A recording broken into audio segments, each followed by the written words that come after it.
Welcome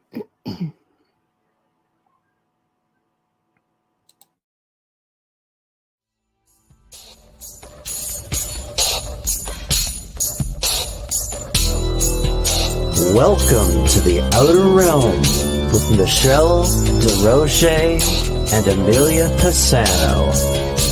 Airing live on the United Public Radio Network, 105.3 FM in New Orleans.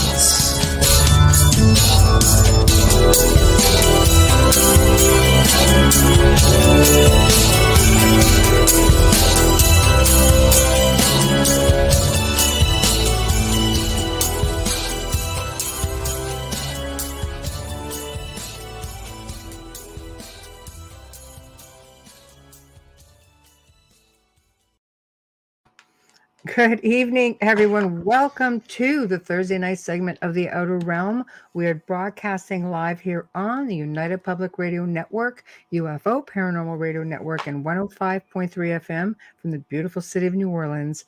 We are fully sponsored by the amazing people over at Folgers Coffee, who pretty much is a part of The Outer Realm and have been with us since day one. So thank you, Folgers. We appreciate you so much.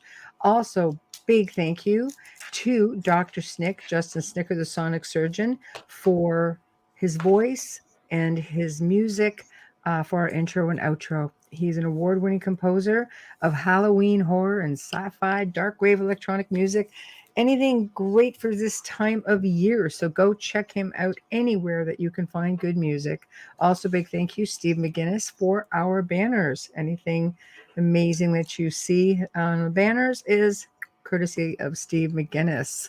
So tonight we welcome for the very first time Ron Morehead, and he's going to be discussing his book Quantum Bigfoot. He has spent at least 50 years researching this stuff, super versed. I actually found him when I was watching Alaskan Killer Bigfoot, and his segment was mind-blowing, literally mind-blowing. So definitely had to check him out.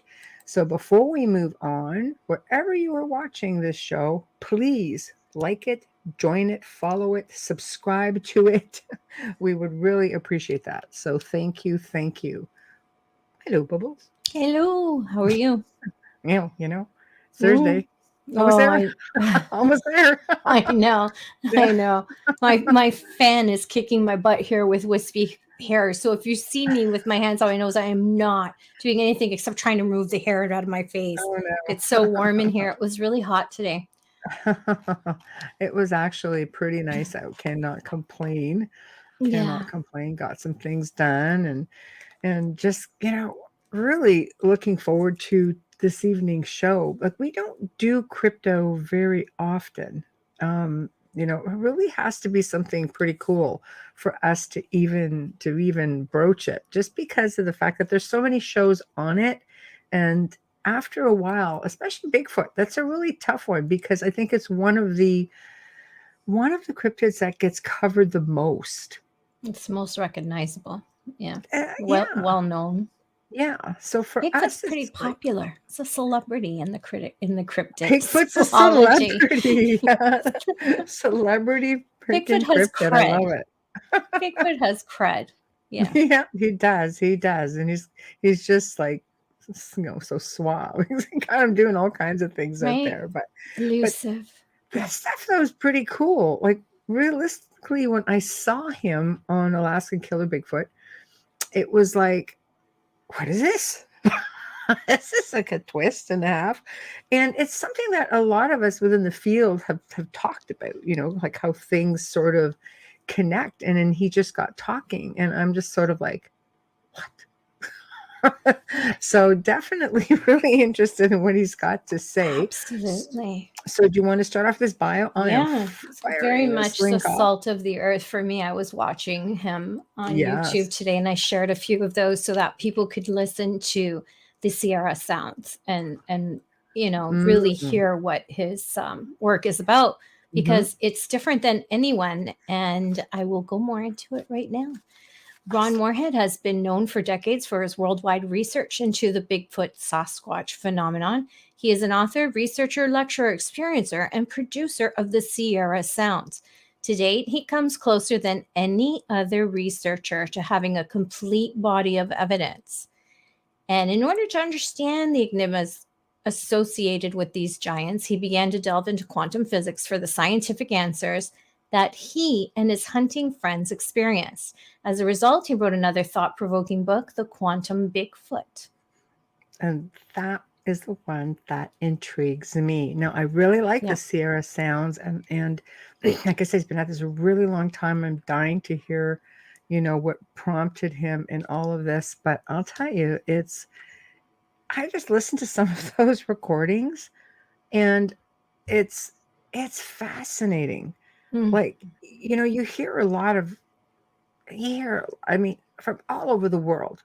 They all sound pretty similar, at least to me when I listen to some. Oh, here we go.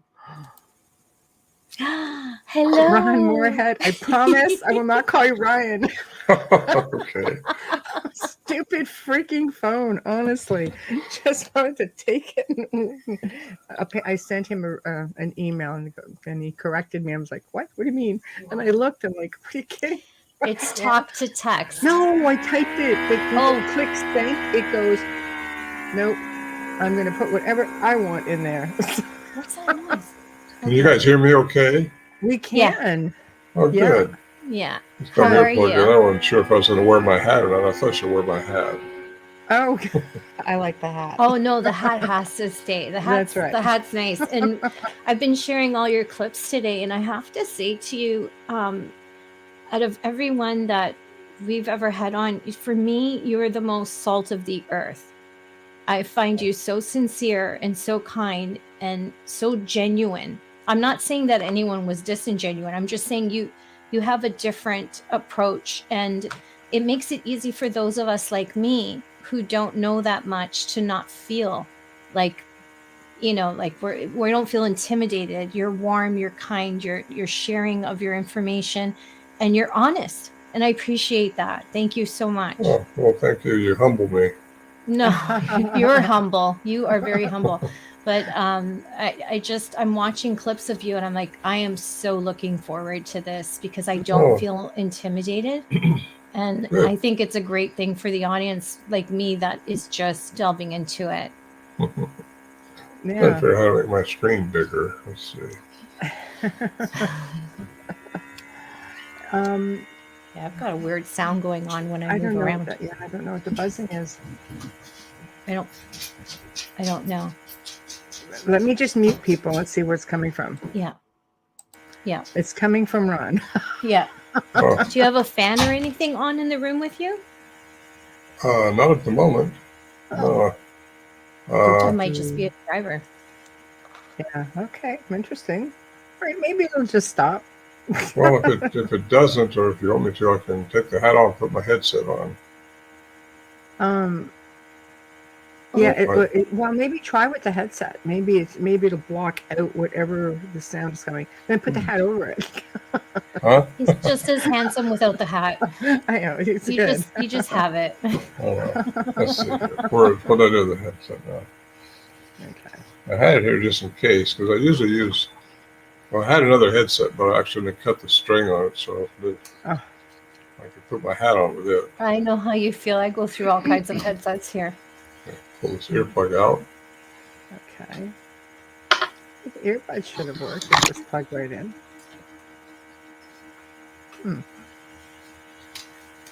Yeah, I don't know. It's weird. Still buzzing around.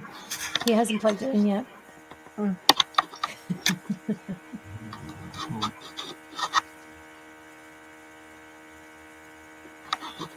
So if you're listening and not watching, we're just taking a tech moment. Can you hear me? It just spiked right up. Yeah, it's better with the other one. Oh, wait. Is that any better? It comes and goes. Uh-oh. It went really buzzy, and then it just stopped. Yeah, I don't know. Like Cadillac Guider. It's a Halloween special. There's a chainsaw in the background. Uh-oh. It doesn't sound. Which one is it?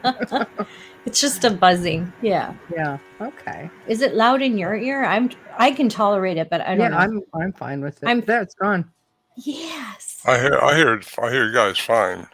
Good. Okay, No, we can hear hear you now. well. It stopped completely just now. Whatever you did stopped it. Perfect. Okay. Perfect. Outstanding. Okay. Wow. All right. Thank you. I can't believe we're on our show. There we go.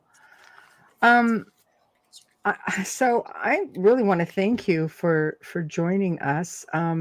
We were just talking about how we don't really do a lot of shows on Bigfoot because there's a lot of it out there. It's easy to get lost in it all.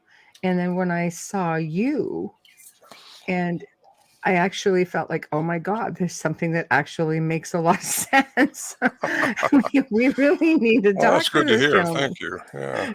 Oh God, our pleasure. It's something that a lot of us in the field think about, but nobody aside from yourself has really written about it or gone into the detail that you've gone into. So with 50 years of research, can we start with what prompted you to get into the field of researching this? I mean, was it an experience? Was it a curiosity? It was an experience. The hunters had been hunting in Sierra Nevada mountains were friends of mine. I wasn't a hunter, but they went up there, and anyway, one of them got scared off with the sounds when he heard it the first time, and he just left a note and he took off, and he came out and wanted the women, the wives, wanted to know what's going on because the guys were a day late now. They weren't coming out, and so he wouldn't go back by himself because it's really kind of terrifying for him. And Sure. so I went back with him to check up on the guys. They were okay, so they just had some things going on, so they stayed up there. But we were all started going back and taking, not all of us, but when I'd go back as often as I could. That's how I got involved in it. Right there is like I was friends with them, but I hadn't been a hunter. But I became a hunter just so I could be part of the group. Right. And, right. Nobody was looking for Bigfoot, though. It's just a hunting camp. And Johnson brothers have been going there since 1958. So this didn't start happening until 1971. So they're not sure if these things were around before that, and they just hadn't noticed them because Bigfoot was not on their radar at all. And, Oh, wow. And it wasn't on any of our radar until I started going up there. Then all of a sudden, it's on my radar. I want to see what these things are. Find out more about them.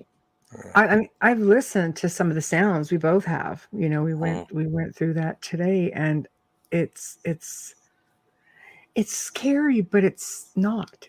You know, like there's an actual communication going on here. Definitely. Yeah, they have a language we've discovered through the studies. That's the thing about the sounds. What makes it that I can be on here with you guys is the science that I have it done from them. We had a professor of electrical engineering at the University of Wyoming study them for a year. Al Berry, he's the investigative reporter we took in 1972.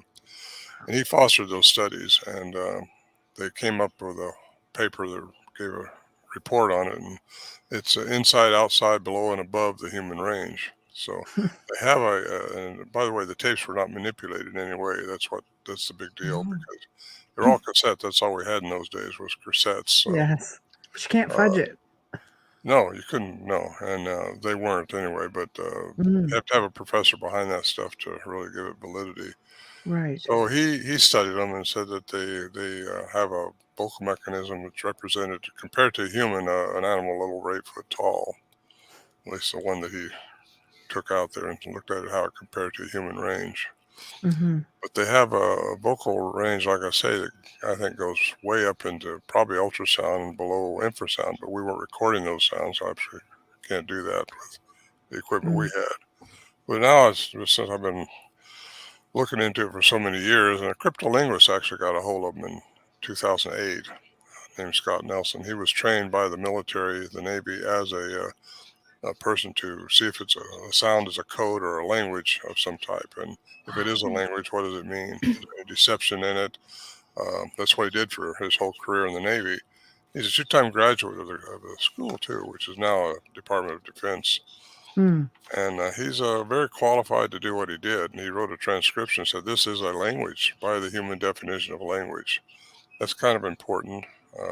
because only humans are supposed to be able to talk like we're talking now, with the hyoid bone connected the muscle system into the brain and the nerves, and so you can say what you're thinking about, not just, it's not a grunt or a whoop or nothing like that, but so it's kind of unique. I get a lot of reports that say they hear this stuff, but they don't get to record it like we did. We've had the opportunity. These things kept coming back to our camp quite regularly. Well, I shouldn't say regularly, but more often than not during 71 through 76. And we was all recording, so we all had tapes, and all were just trying to get everything we could about them. Underestimating what we're dealing with, though. They were just really intuitive beings, and they're very smart, and they're not human, but they have a human component, I think. And I'll tell you how I think that. The reason I think that, I'll just tell you right now. Please. There's a Dr. We're all sitting here like this. Dr. Lieberman at Brown University, who just passed away this year, he says only humans have that mechanism for language. So if you got Professor Curlin over here saying that that represents an animal 8 foot tall, and the tapes haven't been manipulated, not speeded down, not slowed down, no 60 cycle hum, which would have showed pre-recording, re-recording. None of that was going on. They were absolutely genuine tapes. And then you got Scott Nelson says it's a language, and no one's better qualified to say that than him, really. Right. Only a handful of people probably have the qualifications he has. It's not just a regular linguist; it's an art form, and it's not like a regular linguist. He's a cryptolinguist, which means he's trained to study those languages and study if it is a language. Says it's a language. So anyway, then you got Brown University saying that only humans have it. So that tells me right there that they have a human component to them. Right. Or we dealt with anyway, the ones in the Sierras. Don't think they're all the same. I just don't.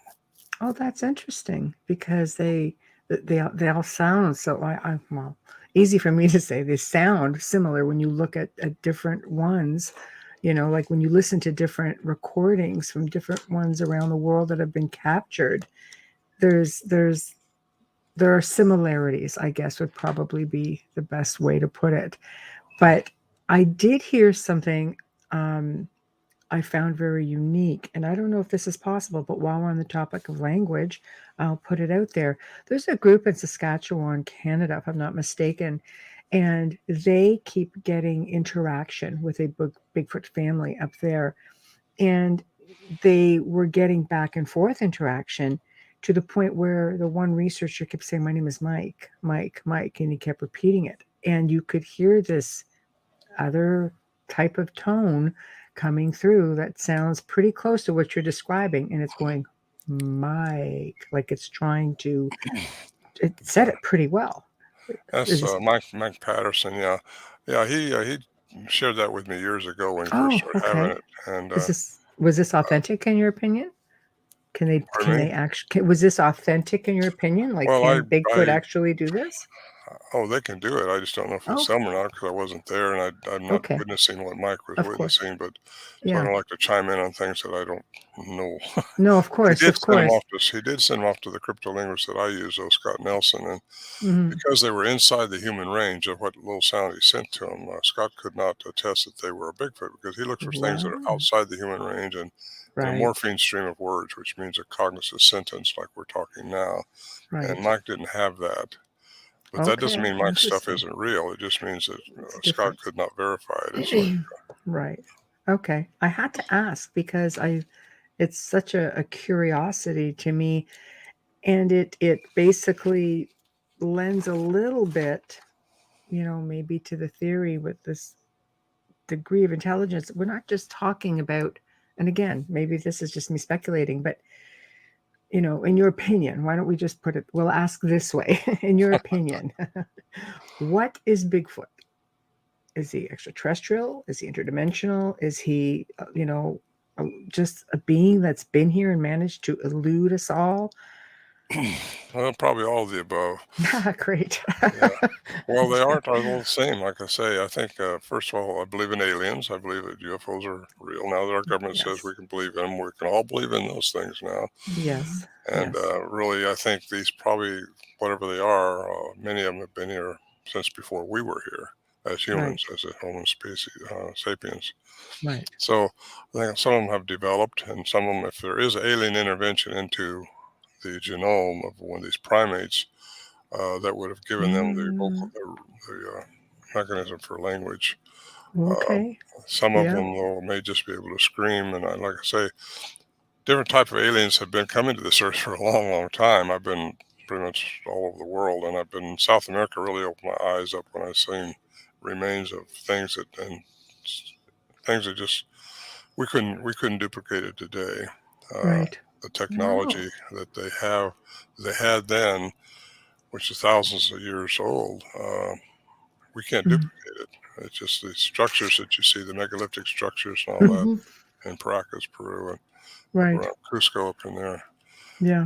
Those boulders are put together just like a jigsaw puzzle, and there's no mortar, and some of them are way over 100 tons, and moved up on a 13,000-foot mountain. And when you see that stuff with your own eyes, it kind of opens your mind up and think, wow, wow, something's been here. It's pretty mind-blowing, for sure. And I think the troglodytes did evolve, and we may be a product of that, but something created us too. So I think we're hybrids, just like these may be hybrids. Right. Well, it would make sense. There's a lot of theories about certain, or humans in general, especially when, you can get really technical about it with blood types and such, but that they are said to have been tampered with. Why not other beings on the planet? Yeah, well, I just feel really firm about that those aliens have been here, and they're probably here now. They just work out of a different dimension sometimes, and occasionally they decloak and come into our three-dimensional environment. Right, as poor lowly little three-dimensional beings. Well, we know, my second book, The Quantum Bigfoot, is based on the fact that quantum theory is 11 dimensions, 10 and one counting time, the fourth dimension. Right. So if we only see within three, the dimension of light, and light is between 430 and 770 terabytes, and that's just the frequency. Everything is energy, frequency, and vibration. Everything. Yes. We are. Everything is energy, frequency. That's Tesla. Yes. So, but all these other frequencies exist out there that we don't see. That's where people see ghosts, and you get a glimpse of this or something like that, And yes. I just think that there's so much more going on that we don't see. We're limited as human beings. We are limited. We don't smell like a bear does. A bear can smell 2,100 times better than a human. A dog can hear an ultrasound, where we don't hear that. And large animals communicate in infrasound, like elephants, and that's how they stun their prey. Sometimes tigers will anyway. Right. So there's just so much more going on that we don't see with our eyes or don't hear. And if people just open up their minds to realize what's really going on, because quantum physics works throughout the universe. It works from the atom all the way through the cosmos, and that's according to Dr. Christopher Blair at West Texas A&M. And so you get that going on, and then I get all these different doctors that I pulled out their quotes. Yes. I love some of them. It's like Edgar Mitchell said, it takes classical and quantum sciences together to have clear perception. Well, so many researchers are just looking into the classical science, into the Newtonian physics, which we were all taught in school. So it's just, I just encourage anybody researching this to open up their minds and look at what's really going on around them, and they won't be kept in the parameters of their upbringing. Just open up a little bit and see what's going on. So, what made you lump Bigfoot into the whole quantum physics field? Well, Al Berry, the investigative reporter that we took in there in 1972, he was a master's degree in science, and he said, whatever you do, don't talk about the crazy stuff that's going on up here, because people just throw you out with the baby water then, because they put you in the woo-woo factor or something. Yeah, sure. So for a long time we didn't. We just shared the mysteries with our close family and close friends. Right. But something had to answer those questions, and there has to be a law behind anything, I think. And quantum physics is the rule or the law behind a lot of things that goes on that we just don't understand. So what I've done, I got into quantum physics, the science of it. So it will answer a lot of the paranormal issues. It doesn't. They're not synonymous. Quantum physics answers the problems that people have in the woo-woo camp. Right. Where they just well, pseudoscience is it's pseudoscience. It's not real. It's not based on facts. It's based on whims and whimsical assumptions. Right. Yeah, sorry, Amelia, did you have a question? No, I got the fan with the sorry. Fan thing I got a fan in front of me. My hair keeps sticking to my face. No. When we get all these sightings and people see things such as these balls of light, or light that just seems to move along the ground very close, or people will see UFOs in areas or vicinities that are known to have Bigfoot sightings. How does the research look at that? Because you can say it's paranormal, you could say it's extraterrestrial, you could say, again, it's dimensional, interdimensional. Yeah, it's all those. It's energy is what it is. All of it again, yeah. And energy is just different forms. Right. You don't ever, energy never dies. It just changes form. And inside of us, our consciousness is what I'm talking about. Our soul, our energy. That's going to change form someday. It's not going to stay in this body.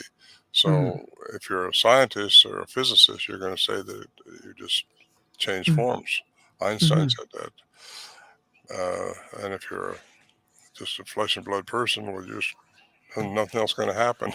Right, that's it. Or if you're religious, you're going to go to heaven, you think, but where's that? Right. And is Bigfoot there? Yeah, really. I want to go where Bigfoot is. I'm the comic relief, just saying. Well, I think probably a lot of Bigfoots are interdimensional. Some of them may be just living underground, too, in cave networks. There's a lot of cave systems in this. That makes total sense, right? There has to be, because they're there and then they're not there. Yeah. Right? Well, there's also, sightings. If they're interdimensional, they can change. Okay, I'm going to get deeper now. Here, you ready for this? Go for it.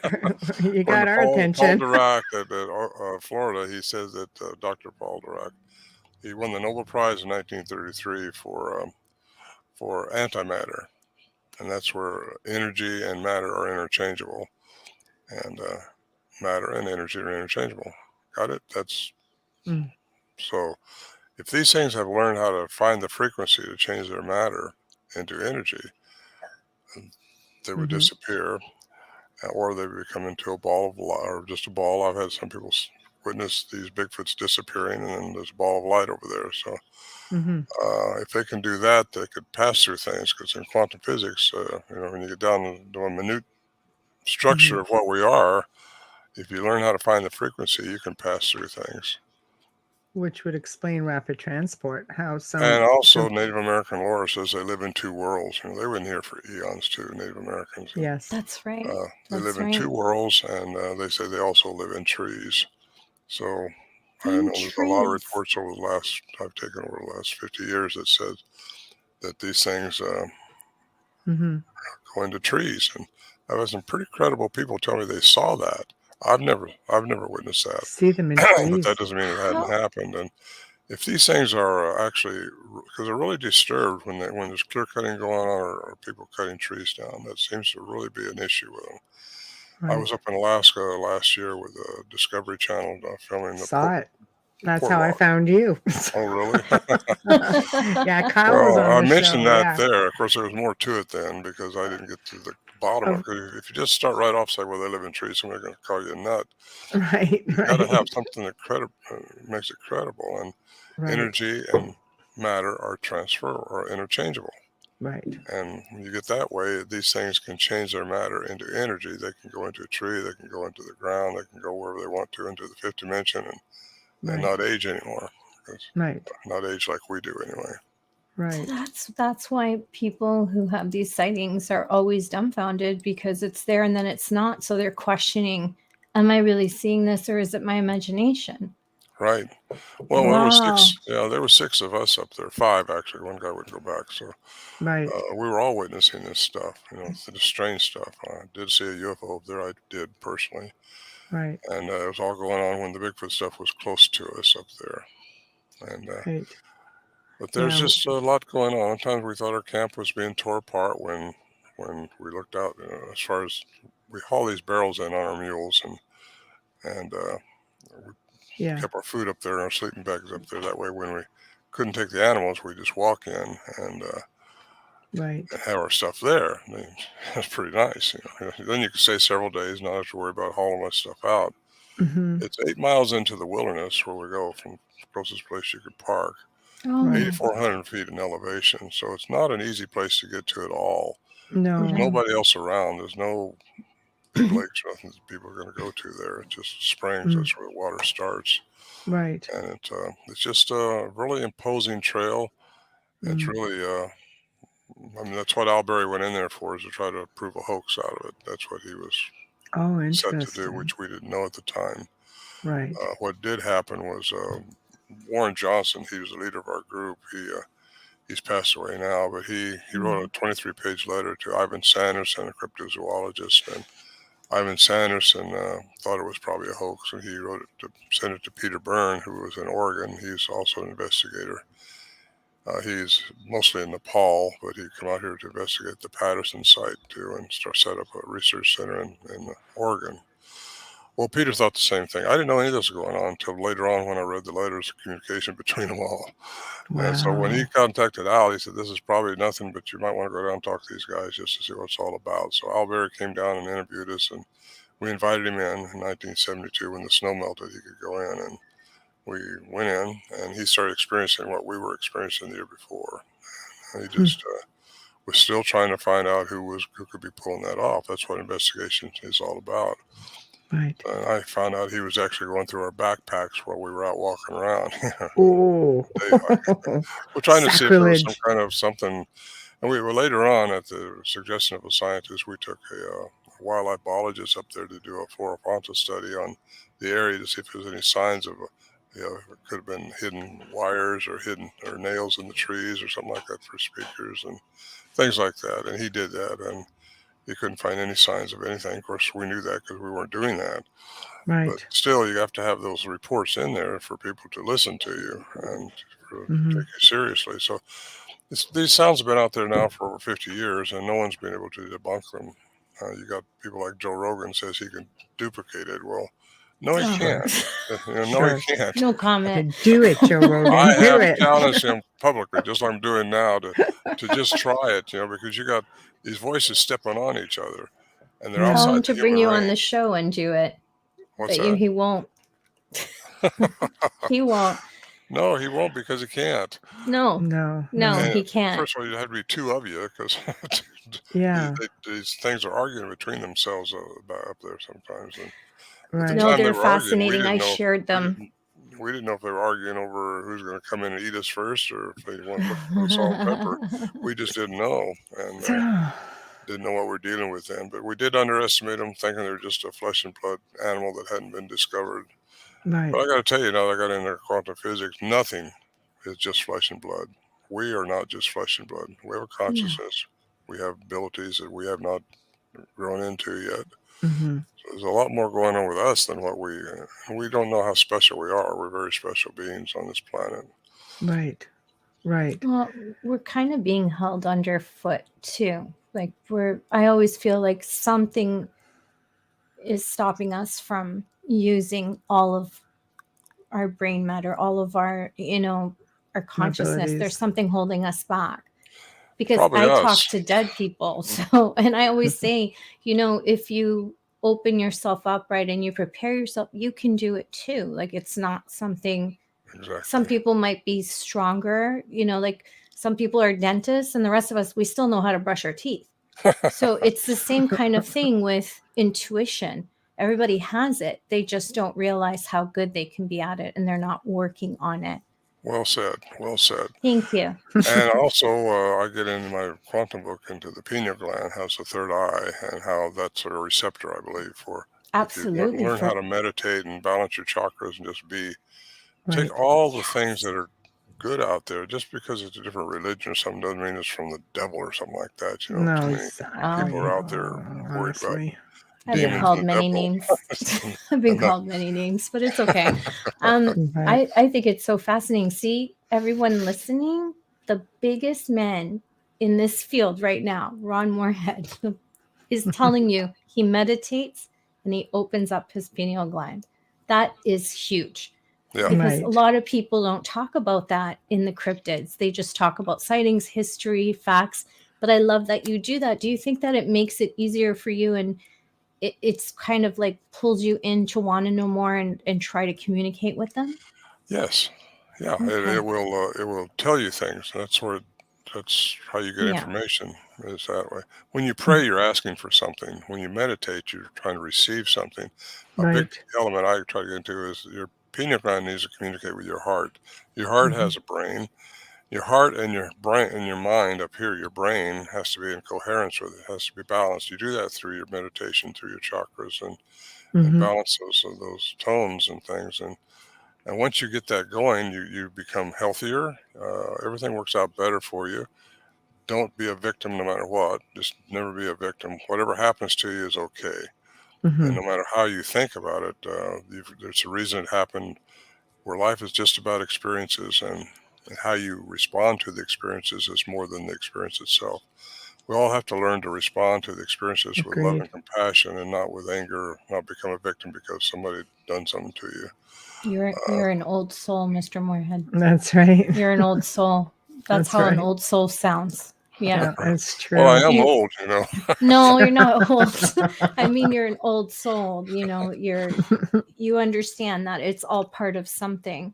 Yes. Well, I believe in multiple embodiments now. I didn't used to. I wasn't raised that way. I was raised religiously, and nope, you got one life and that's it. Well, I think you have to balance your karma somehow. You have to make yourself better.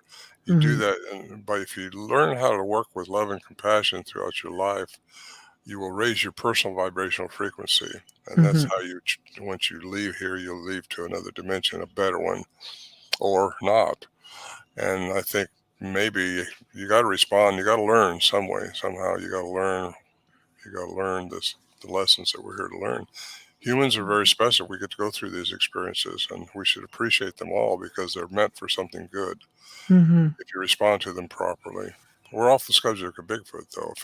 No, yes, I think they're actually pretty connected. I think that with Bigfoot, just from what you're saying, you know, they could be these interdimensional beings that are maybe they're here in a way to teach us things, but people fear. I think we as people, earthlings, we're taught to fear everything from the time, like whether it's the fear of God that gets put into you, you know, having to follow so many rules, like the government, life.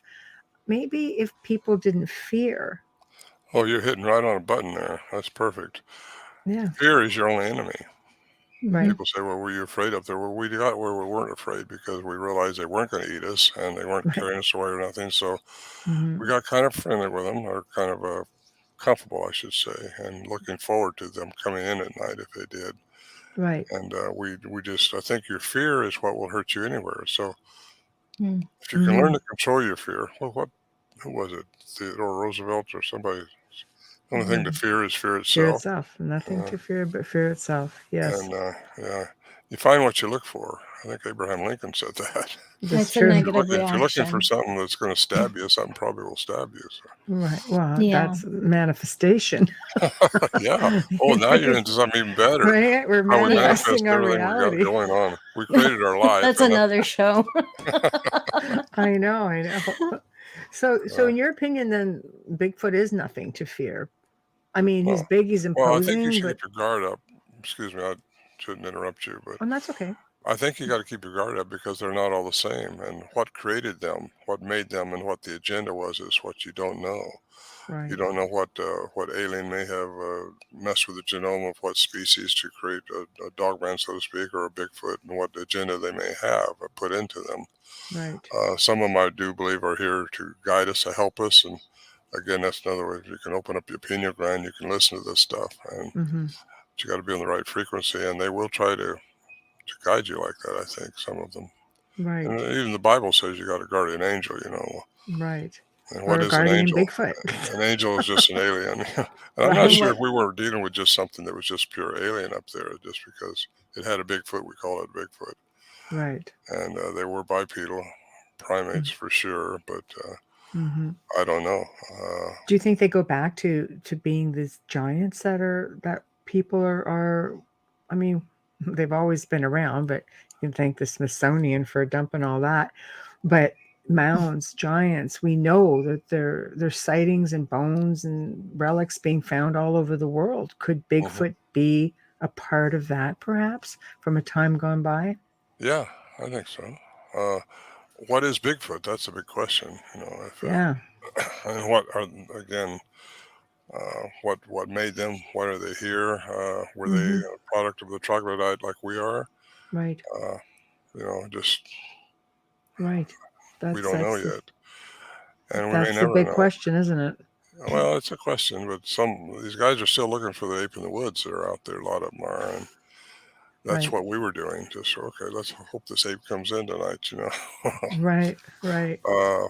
They're more than that, and why we didn't see them more often is a question too, because we had so many encounters up there, and it was why it happened to us and it wasn't happening to other people. Well, I don't know that it wasn't, but I don't hear about them. Is a question I've always asked myself, but I think my answer is here tonight. We're talking about it, and I'm out here talking about it, and it's brought me to another level of frequency, I think. Right. Because I believe that I don't get sick anymore. Since I got on this a few years back, I just don't. Wow. I think when you raise your level of frequency and you're happy and you care about things and you respond to things properly, you're going to get better all the way around. And that's what I choose to do. And that's everybody has a choice. They can believe this or not believe it. Right. But it works. I can pretty much guarantee. In my life, it's worked anyway. I've had, some people say I've had a charmed life. I've had a very fortunate life. Been able to travel the world. I did well in business at an early age, and turned it over to my wife, which eventually caused me a divorce. Somebody had to keep that stuff going, so I had money. That's it. But yeah, I've been into well, I don't need to tell you where all I've been, but I've been to a lot of places researching this stuff, and I know all the guys that are involved, and pretty much all of them. And I've moved back east now, so 3 hours. You're on the West Coast, correct? Well, we're actually in Canada. We stream to New Orleans. That's where our network is. I seen where you was from New Orleans, but I thought you were on the West Coast. So. No, Ontario. We have a lot of Bigfoot up here, Canada, Ontario. Yeah, you do. Just about, just over New York. Yeah, we got all kinds of them up here. Yeah. We have a family property that's got Bigfoot on it, and it's active. Apparently, we had a caretaker on there who was just. And the woods burning sage. He's indigenous too. He's like, yep, I don't think so. 4:00 in the morning, I got tree tapping. I know it's nobody up there cutting wood. Well, you might not ever see them. That's the thing. You gotta watch for that cloaking stuff if they're able to do what I'm suggesting here through their energy transfer. Right. And I just kind of believe that's what they do and that's how they do it, because energy and matter are interchangeable. Right. And that, by the way, that was established physically at CERN in Switzerland in 2012, at the Hadron Collider, when they changed the particle into energy. So the mathematical equation that Dr. Dirac did from Florida was proven out in 2012. It's a big deal. Because so many people say nothing can disappear. Well, yes, things can go out of your perception. They can. We don't see everything there is. And if these things are able to do that through frequency, well, there you are. That would also cause the trackways to stop. Many people say, well, nothing can not leave a trackway. Well, you get into Fred Beck in 1924 when he claims he shot one. But prior to that, he was tracking one, and it went through this area where it was leaving tracks, and obviously. But he said in one spot it would have had to have jumped 160 feet to have not left a track, but yet that just stopped. Wow. And that's kind of weird. So what, a helicopter picked them up? That's what a researcher would say probably, but no, that didn't happen. Had it Yeah. happen to me. My daughter had a sighting. We found the trackway and we followed it, and it just stopped. And it was deep. Wow. It was bipedal trackway, and I looked up in the tree. I looked everywhere trying to find out where it could have went to, and It's couldn't like find any rapid sign of it. transport, right? Just showing up and Well, disappearing in quantum randomly. physics, you can do that if you can change your matter into energy. Wow. That's talented. Can I ask a question? Deep, huh?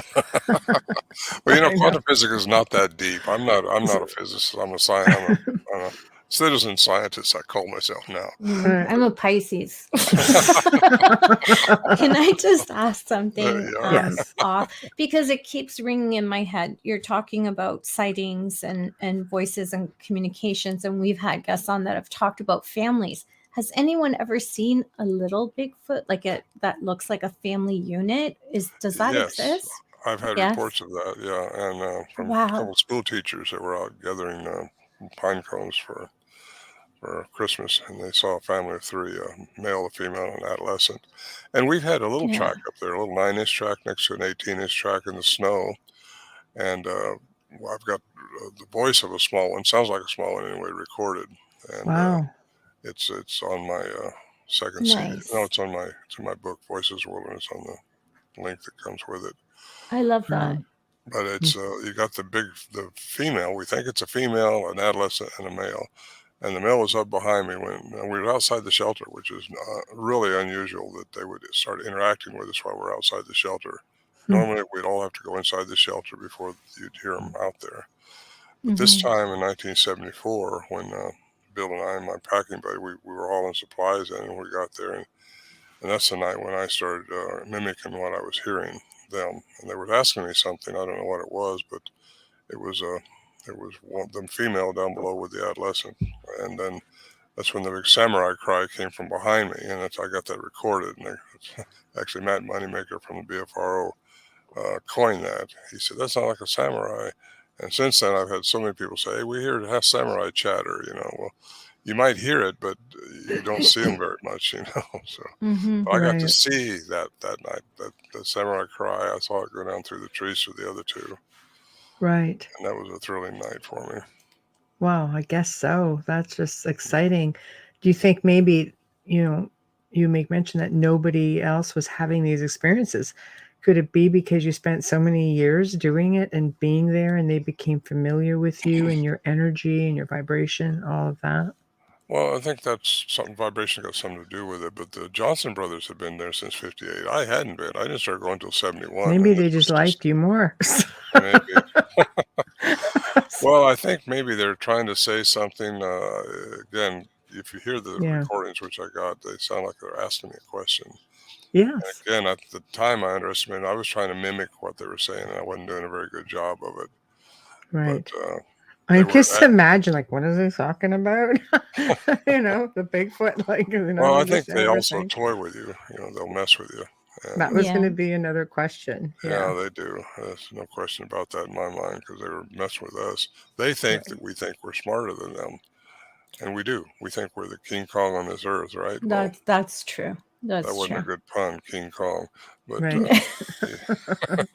but they have it over on us in the forest for sure. And some people say, well, they're just good camouflage artists, or you missed something. But these recordings we have just cannot be denied. They can't be debunked. It's just, they are what they are. Right. And, which is fascinating. It's fascinating. Well, that along with the Patterson film. Now, the Patterson film, what I'm talking about. They can't debunk that either, can they? No, and it's pretty much established that it's real. And our sounds are certainly established as real. And it gives an insight into the nature of what we're dealing with anyway. Not all of them, again, are out there talking. But I've had a lot of people say they've heard chatter like that in the woods, but they didn't see anything. Right. Then a lot of people just hear a scream or a yell or something like that. But it's interesting because a lot of people also say it sounds all-encompassing. Like when they start hearing it, sometimes it's like it feels like it's all around them. Well, sometimes it is. Like a really good speaker system. They'll also say they hear their dog's name being called when their dog isn't with them. Okay. Things Wow, like that. really? Oh, that's And, telepathic. well, something. I think they can entangle your brain Yeah. if you're on the right frequency, and they can Right. get on that same frequency and work on you. So They also say they hear these things following them in a trail in the tree line, and they don't see them, but they hear them by people. And then they stop, and that thing will stop. A lot of reports like that. they're Right. probably sitting back in the forest laughing at us. Well, probably. Watch this one. Look what I'm going to do to this one. Let's see what we can make the human do. Let's see how Yeah. fast you can Let's see run. how fast I Probably can get maybe them to they're circle breaking in this their area. young, because I think when they have their babies here, they're young. They have to raise them in the three-dimensional environment until they've taught them how to mess with humans and how to be what they really are. Common Sure. sense. That makes total sense. And I had a deputy one time tell me he was watching a family of three one time at a distance through binoculars, and the male and the female were pulling branches off this big pine tree and were wiping out their tracks and showing the little one. He thinks that we're showing the little one how to cover up your tracks. Oh, really? That's weird, but Wow. I didn't see that, but he reported that to me. I've heard that they build nests for their families with the branches. They what? I've heard that they build nests. One of our guests, I don't even remember because we've had so many. This was a long this time was ago. 2 years ago when we Yeah. first started, and they said they built nests, and I said that's interesting, but it's kind of weird because if they can go in and out, why would they need something? But now that you said they raise their young here, Well, and they may not all be the same. I mean, some of them may That's not go true. in and out of dimensions. really, There are nests that they claim is done by something that's not a bear. And I No, know these guys larger. from the Olympic Peninsula that found these nests there, Mhm. and Interesting. they're pretty firm that there was some kind of dropping things here. Yeah. But again, somebody says if you don't see what done it, you don't know what done it. But Mhm. that's Right. kind of true. But still, that's why that 974 was so important to me, because I got to see what was making the sound. Up till then, we only heard what was making the sound. Mhm. Or you got a sighting like my daughter had. She's had 3 sightings, and Wow, and that's it's just incredible. well, it's a unique spot. Either of you saw the Missing 401 by David Pilates, The Hunted? Oh, I I've watched it researched twice. it. Yeah. Yeah. I've You've researched seen the it. light bar that went by? Mhm. And I got about 15 minutes in that Missing 401, The Hunted. Oh. And I took David and his filmer up there in 2018. They reproduced what we witnessed up there, which was this light bar going by us. And wasn't streaking by, it just floating through the trees. And we watched it for quite a while until it just went out of sight. Yeah, Essence. I remember that. You don't know what to do with that because you don't know what its intentions are, but it's a form of energy of some type, and it's definitely controlled. Right. And I haven't seen paranormal any field's little going to want to call it elves riding on it or anything. or unicorns. But see, the paranormal field's going to want to call it a spiritual orb. And then you have it. But I'm with Michelle on that. The essence, maybe they're just going in between dimensions, and that's what you You're caught seeing with all that essence, light. maybe. Well, Right? just orbs themselves. Up at the Montana Vortex, my friend Joe Hauser owns that, and you can go up there with a camera any night, just about any night, and go out there and the camera's eyes will see more than your eyes will. Yeah, And Sure. always. take a picture, and you'll catch an orb in it. Well, I've done that, and we've blown it up, and I've seen an image in there. Right. So it's got some kind of meaning to it. It's not just a reflection off your camera or Right. dewdrop or something like that. No. Well, with some of them, for sure. I mean, so many things can be orbs, dust, pollen, moisture. You have to be really careful. You can tell the intelligent ones, though, that are coming in and out with faces and characteristics, and they're doing different Tails. things, and Yeah. they're not just floating up in the air and disappearing, Or just spinning in the air. No, They actually have a direction, and you Yeah. can see that there's intention. Yeah. Yeah, Oh, exactly. We get a degree lot of intelligence. pictures. Well, the Johnson brothers had orbs following around up above their head up there one time. Wow. Very The size cool. of their head, just Wow. following them. That's actually following them. massive. Right. That could be ET for all we know. Well, it's a curious area where we are. Mm-hmm. I had a lot of people wanting to go up there. David is the only one I've ever taken up there, well, besides the cryptolinguist and wildlife biologist. But he wanted to do a filming, and no one's ever done that before. And I'm so glad I let him do that because I almost didn't. But he's a good man. I've known him for a long time. That's David Paulides, who Missing 401. I love that series. Yeah, I watched it twice. I'm going to see him about 2 weeks in Oh, Scottsdale. tell him He's we got a love UFO him. film coming out. Does he? Wow. Yeah, and he's doing a premiere showing for some of the people down there. So that's excellent. Wow, that's phenomenal. That'll be something good to watch. He's good at what he does. Do you think there's a connection? Do you think there's a connection with Bigfoot and all the missing 411? Because that seems to be one they're leaning towards. You think they're even capable of stuff Well, we like lean that? that way sometimes. I know when when I saw the UFO up there, it was the same time the Bigfoot was being was dealing with Bigfoot. Right. And in 2012, the Huffington Post had an article about Eureka Times, 1888. A rancher and several Native Americans witnessed this little moon coming down and 3 crazy bears jumping out of it. Well, I had asked my daughter. She used to write for them then. I should ask her if she remembers that. But yeah, that was I think about 20% they say of Bigfoot sightings have a UFO component. Yeah, that's what I find just in reading about it, which is why I asked about it. Do we think there's this? Wow. UFOs are often seen in and around popular sighting areas where sightings, sometimes you end up having them almost simultaneously. They show up at the same time. There's just a lot of that. It makes you wonder, with the field of the paranormal and ufology and cryptids, and are they all connected? I think they are myself. I agree. I agree with you. Yeah. Because it's just a big crazy world. Dogman reports too, which I've never witnessed that. We have them here. Yes. But there's so many people saying they see them, and I don't deny it because I think anything's possible. It's hard, right? It's difficult when you got the alien presence, and you know that they probably live, most of them, in the 5th dimension, and they're able to have they have technology way above ours. So they're just doing things. I think they hybridize this whole planet. There's probably a lot of hybrids out here. I agree. And what's coming through portals? There you are again. Right, coming in and out. Well, you've heard of the Skinwalker Ranch, I'm sure. So.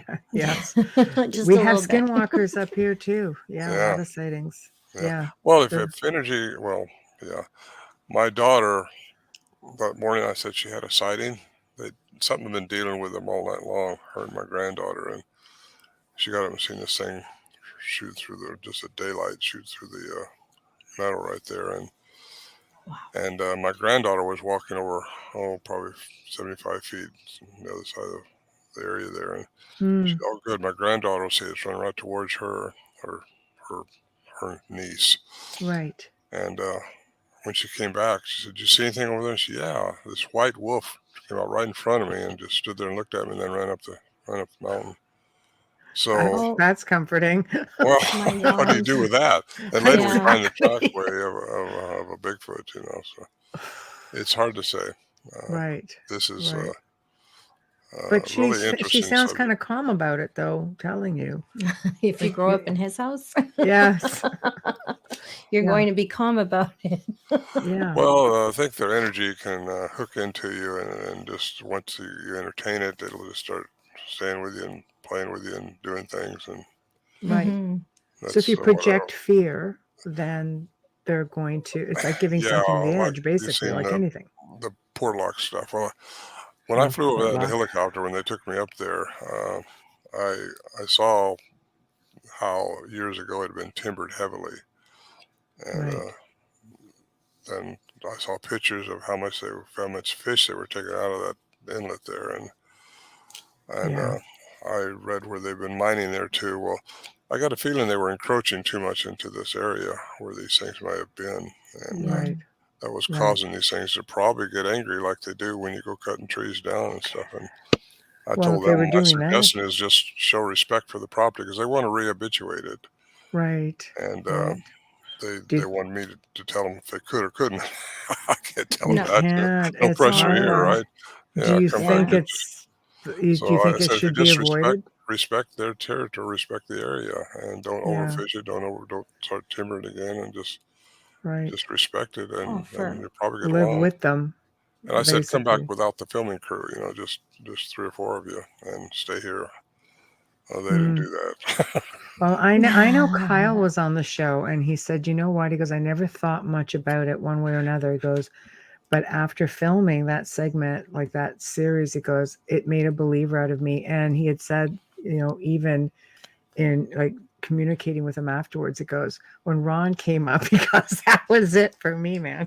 Because I knew at that point he was really sweet. We were dealing with something big. Yeah, and there's something up there. intelligent. I firmly believe that there's something there. And Kyle's a good man. I like him. He was really down to earth.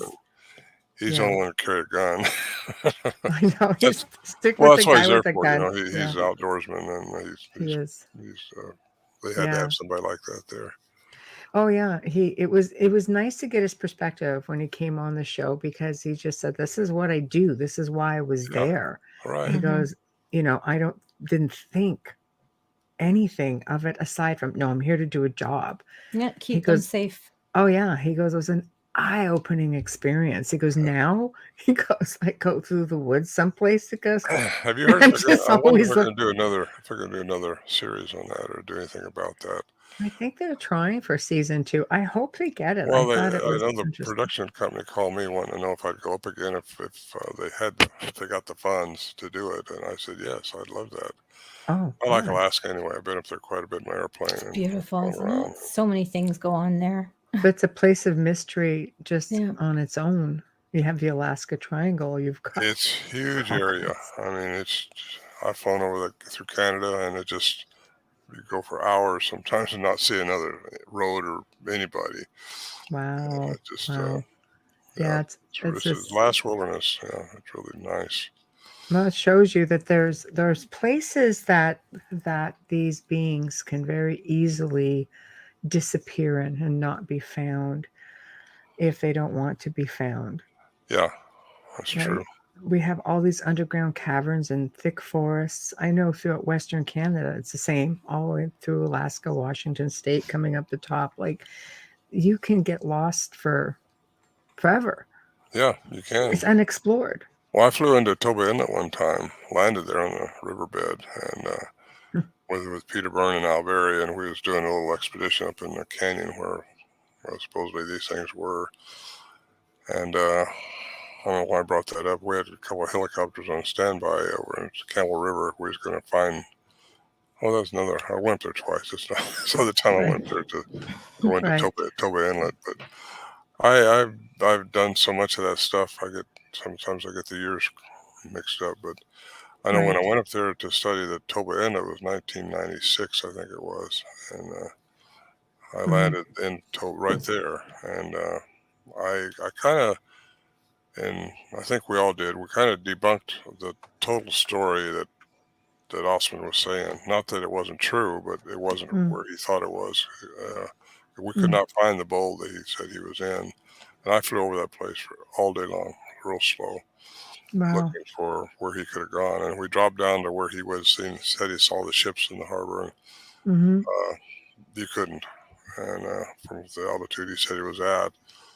I think he was in a different inlet. There's all kinds of inlets up there, and it just didn't make sense. I talked to John Green about that afterwards, and he almost thought he thought I was calling the whole thing a fake, but it's not a fake. It's just he was confused on the inlet. On where it was, yeah. Yeah, I think, and we all thought that because we studied it pretty thoroughly before we ever went up there in my plane and to see. Right.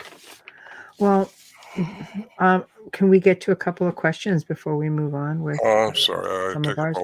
No, don't apologize. You'll find here it's very round table like, and we all just sort of blend. Like right now, we're the students, you're the teacher. We just like to go with the flow. We're really relaxed, but people seem to like it. So good. How can I make my screen bigger? That's what I want. I can't see who I'm talking to. I can't see you guys very well. Oh no, terrible. Oh. Okay, Amelia, can you? Yep, I've got this. Okay. Hi, Tamara. Tamara asks, what has been your most unnerving experience while you're in the field studying Bigfoot? Me? What's my most unnerving? Yeah. I got to tell you, I don't think I ever got unnerved, ever. I like that. I was just going to say. I've learned to control my fear pretty much, and I've been up there by myself even, and yeah, which is not a good thing to do, but I did. Right. Because I thought I might be afraid, but I went up there just to show myself I wasn't. Right. But I got to tell you though, that was 2011 when I went up there by myself last time, and that's the last time I heard him chatter. And Scott Nelson and I, the cryptolinguist, we had been up there 3 times that summer, a week at a time, and couldn't pin it down for sure. Had things happen, but nothing definitively. Well, he left to go back to his teaching job. He took foreign languages in Missouri, and I thought, well, I got to find out if these things are still around, because we didn't have anything significant happen. Nothing that you could, like I say, really call a Bigfoot. I have to have some pretty good corroboration going on before I'm going to say that's a Bigfoot. I went up there by myself. I had a guy lined up to go with me, one of the kids of one of the guys I used to go up there with, and he backed out the last minute, so I was going to go by myself. I was in good shape from the trips I'd made with Scott, and went up there, and yeah, that's the closest I guess I came to being a little bit concerned, because I didn't have anything but a little 38 with birdshot in it to scare the bears away. Right. And not that a gun, I don't think, would have done much good, but really, who knows? But when it was daylight still, mosquitoes were horrible. We set up a little tent. I'd set up a little tent by myself. And the shelter was taken down in 2015. And I heard this big crack right outside. I call it a tree knock in my book. Right. And but now in retrospect, it may be something else. It may not have been a tree knock at all. It was so loud and so close. And I went outside the tent a few minutes later just to see, because they play with you like that to see what you're going to do. So I just kind of relaxed and went outside, started waving my T-shirt, keep the mosquitoes off of me. Maybe they thought I was surrendering or something. Well, if they can read your mind, they knew what you were doing. Yeah. I started talking to them. I said, just come around. I'd probably sounded crazy up there by myself, but I said, just come on, let me see you. I know you're here. Let me see you. I want to know more about you, and I want to understand. Nothing. So it started getting dark. And I thought, well, I'm going inside that tent. So I went in there and checked my tape recorder out, made sure it was working, brand new lithium batteries, everything going fine. And about 10 o'clock that night, it was dark, and all of a sudden I hear this chattering going on down a ways. And there they are. That's them. And I tried to turn my tape recorder on, and the battery was dead. Oh, great. Well, they do that. They can drain your batteries. So it's just like spirits. Energy. At the same time, I hear this pop right outside the stove there. My tent was about 15 feet from the stove. And I hear this tromping around out there, bipedal tromping. And that's it. I started talking to it. I said, told you not to come back later and just haunt me like this. So it kept doing that. And I think it was looking for food. I didn't take anything up there but just power bars that last me for 2 or 3 days. And when it just walked up to right next to the tent and stood there. But I never heard it leave, but it had to leave. I didn't go to sleep very much that night. 4 o'clock in the morning, I hear this metallic sound going on outside the tent. And I don't know what that was all about, other than, excuse me, we've heard metallic sounds before up there. So daylight came, and I rolled up the tent and shot out of there, because my answer was there. They are still around. So. Right. What's the metallic sound, in your opinion? I don't know. I don't know. It just interesting. One time I thought, well, we've all heard it, I think, up there, but it sounded like a big tuning fork above us. And you look up and you can't see what it is, but it's just a huge tuning fork sound, It's like a portal. I've heard that sound before when I was And you in don't see anything though. When you start to find the source of it, you can't find it. See, when I hear that sound, it's a portal for me. Well, the fifth dimension too. They can go out of I your heard perception. that at Hoia-Baciu Forest in Romania. I could hear, it's all I could hear, and it was there the entire time. I found out it was under a no-fly zone. And all I could hear is this non-stop from like hours it was there. Wow. Yeah, you might have been a spaceship up there.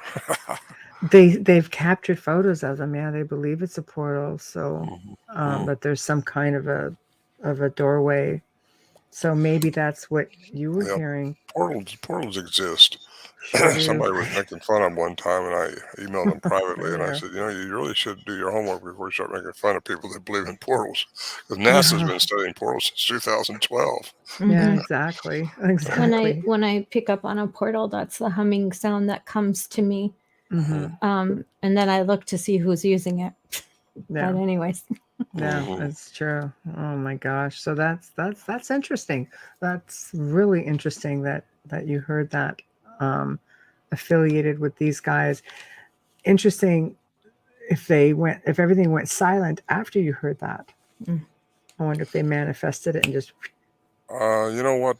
Speaking of silence, I tell people to listen for the sound of silence when nothing's going on in the woods around you.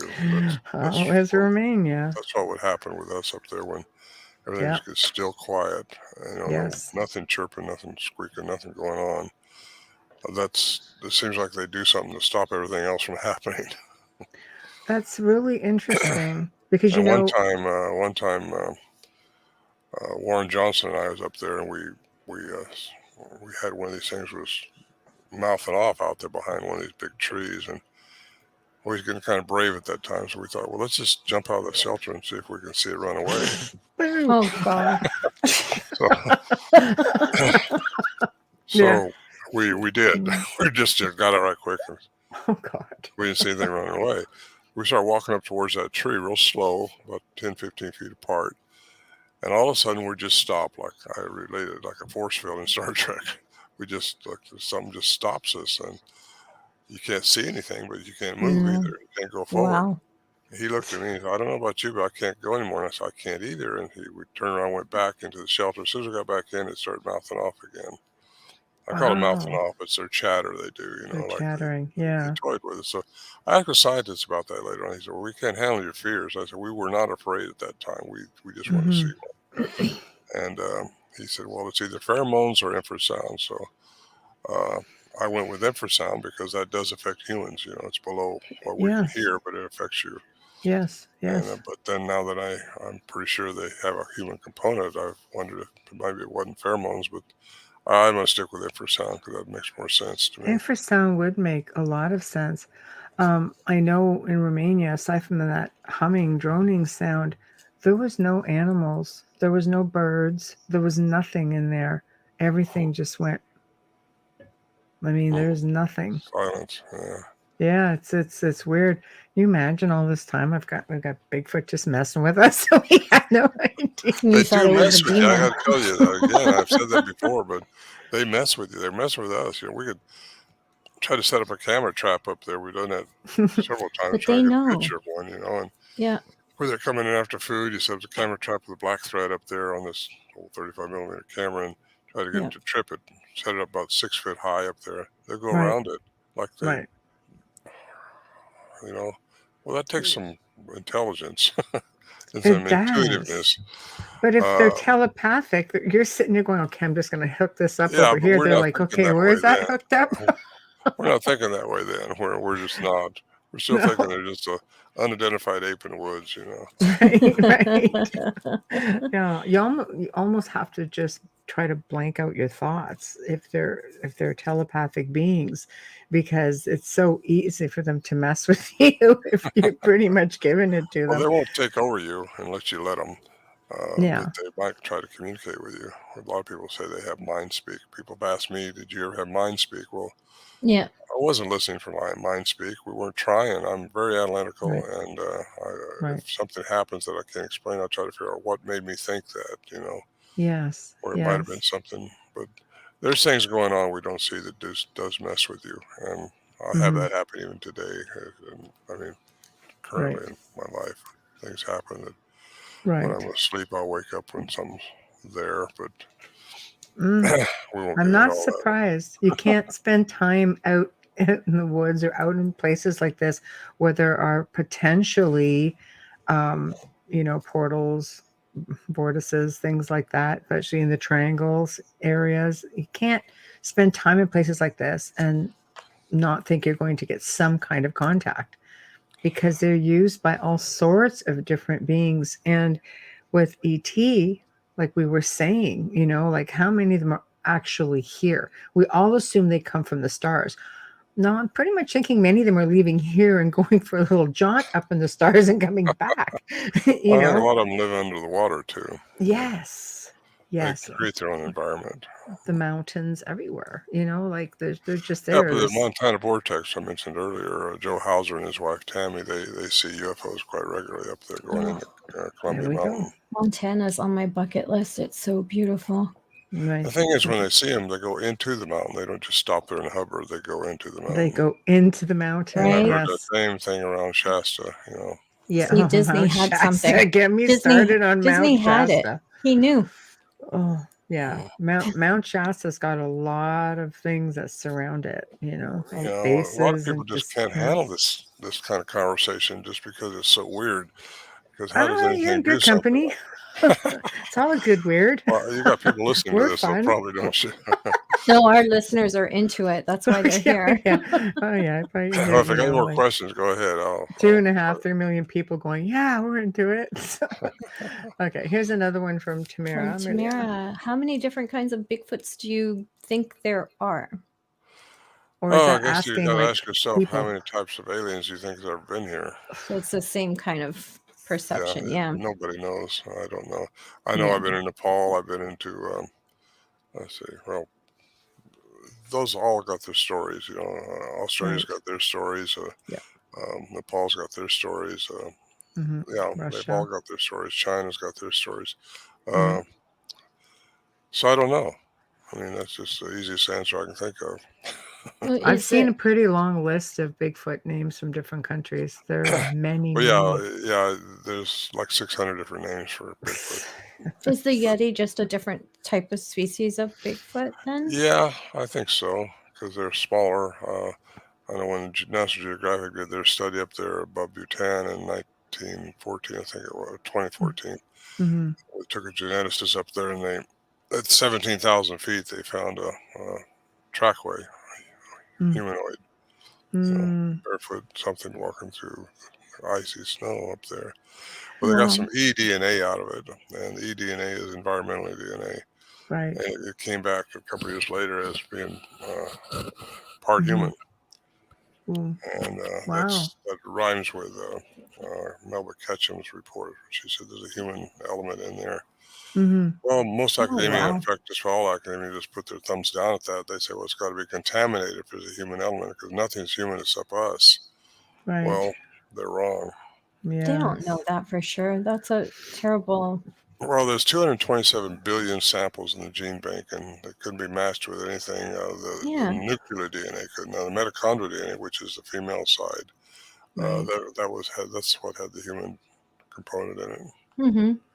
So I think all these, well, you didn't hear much about the National Geographic. In fact, I doubt if anybody's even seen it, because they didn't show it very much. But I know that one of the royalties in Bhutan, he sent me the film that they was doing, but you didn't see it pushed very much over here, because it changes the narrative of what the government wants.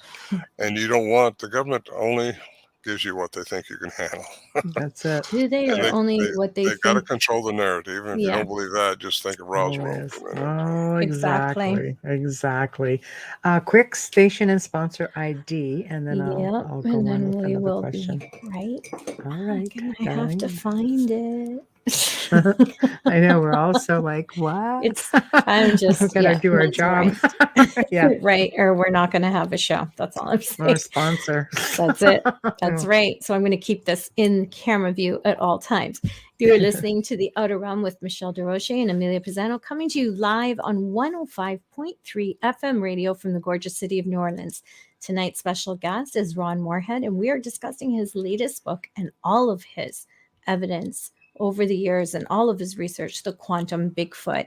A shout out and a thank you to the amazing people at Folgers Coffee for fully sponsoring our show from day one. Thank you for your support and your continuing sponsorship. I said I'd keep holding that up, and I will. A huge thank you for our intro and outro to Dr. Snick, the sonic surgeon, Justin Snicker, award-winning composer and musician. You can find his music on Amazon and Bandcamp, and follow him on Facebook and Instagram. He's dropping clips of his latest album. There's still time to download for Halloween. Stream or listen to our archives on the platform that you normally listen to. Please remember to subscribe and like us. And all you have to do is search the United Public Radio Network and then The Outer Realm. And you can find us on any of those platforms. And if you're watching us on YouTube right now, hit that like button and subscribe, please. And thank you. There we go. Okay, so I don't know if this is something you'd have an answer to or not. Because we've talked about different characteristics of Bigfoot. It came to mind when we were talking about Nepal and the Yeti, Russia. You've heard of the Dyatlov Pass, right? Yes. The missing people from Dyatlov. There's a really big controversy because they went looking for who they call the snowman, of course, being Yeti. And in their journal, it said the snowman lives. They believe they captured it. A little bit of controversy because in a photographic figure, it could have been, a military uniform from afar as well, that they were being followed around. Do you think that they are capable of causing that sort of carnage? Because, again, it depends on which one, what they're designed to do, what their agenda is. Right. Some of them say they're cannibals. So you got the Paiutes in Lovelock, Nevada, who claims they were cannibalistic giants, and they, drove into the Lovelock Cave. But I think probably some of them have that agenda. That's why I tell people, keep your guard up. Don't think they're all going to bring you a piece of cake or something. Right. So in Portlock, it would be the same. I mean, they're right up. Unless they were out there shooting them or shooting at them, that would have pissed them off probably. Yeah, I could see that. So let's say we decide, okay, I'm going in to, I'll use our family's property just because I know there's a potential. So I might get a bit of self-preservation here. What do I look for if I am going, or anybody is going out camping or going into an area where, like, this property butts up about 20,000 acres of provincial park. So it's very undisturbed, a lot of caves and rivers and lakes and things like that. So we're going into the woods. Mm-hmm. Shit goes down. What are we looking for? Well, you can't make something happen to these things. No. You got to allow it to happen. And you do that just by being still, in my opinion. And when this happened in 1974 with me and my friend Bill, we've learned just to be still when they start making their sounds or cracking rocks or cracking wood or doing something like that. They do that to see what you're going to do, I think, and just ignore them. So I think if unless you're going to go in the woods, rocks at you, which they're said to do, right? They shouldn't do that unless you're encroaching on a place they don't want you to be. Okay, that's good to know. Just note to self, don't witness something like that here. Next time you go there. Note to self: don't infringe on Bigfoot space. But I think if you just go out in there, don't go by yourself. Take another person that's on your same level you are, and with thinking about these things, and just be still and to have fun. Try to just have fun. Set up a camp and go to the same spot each time you go back, and go back as often as you can, and just don't try to make it happen. Just wait for something to happen. And when something simple happens, like a big wood crack, I mean, with definition, not like some bear stepping on a limb. It's like No, bam. this was our caretaker was like, it was like boom, boom, boom. He goes, I know there's nobody that acts out of this He house. was really Well, when afraid that too. happens, just Yeah. you might want to answer it back, or if they say something, you hear something chattering, there's nobody around, chatter Right. back, Right. and just toy with them a little bit. They'll think that's fun.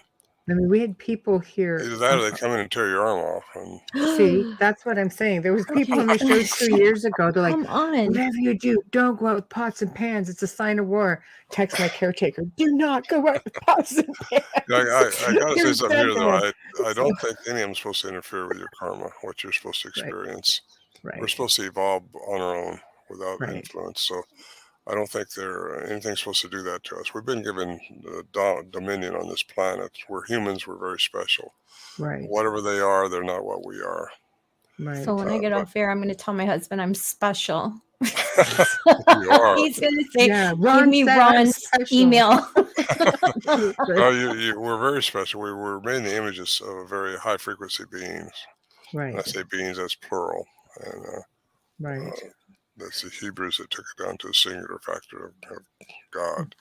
Right. But the high frequency beings is what, if you look into the, all the way back into the Anunnaki and the Sumerian tablets, Right. Yeah. you find the Right. Elohim, which is the word for God, Yes. which is over 2,500 times. It was always in the plural form. Every time they referred to God, it was plural. Yes. So anyway, That's right. beings of light, in the Bible even it says God is light. Mm-hmm. All the way through there, God is light, and there's all kinds of messages we got how we're supposed to be children of light. So we are special. Ufology. Whatever they are, we're shining ones. a step above it as far as spiritually goes. We Right. just have to learn how to elevate ourselves and how to evolve and change our frequency to a higher one. I Right. believe service has a lot to do with that as well. Service to others. Yes. Yeah. Absolutely. Be good. So, hey man, Take up an offering. Let's take up an I've done offering my now. time and still doing it. So be kind to me, big hairy beasts out there. So do they, like I understand they have like a pungent odor as well. Like, would that be a dead giveaway? Yeah, I think it would, but we didn't have that up there. Really? Yeah, really. Oh, Had it one, okay. I shouldn't say we did. One time we did. Okay. We had to shoot a bear that was fixing to get us, and Oh no. and that's when I had that smell. But other than that, they've been very close to our shelter, and I never got a whiff of them like that. Nothing bad. I don't know. Okay. Maybe someone just better hygiene. Maybe they can actually emit that like a skunk when they want to. Yeah, to try to ward you off. As I know, I've had people, even people I know, who have had experiences, and they're like, "Oh, it's this putrid smell." Yeah, I've heard that a lot. And also asked me what our horses did when these things were around. That's usually the big question I get to.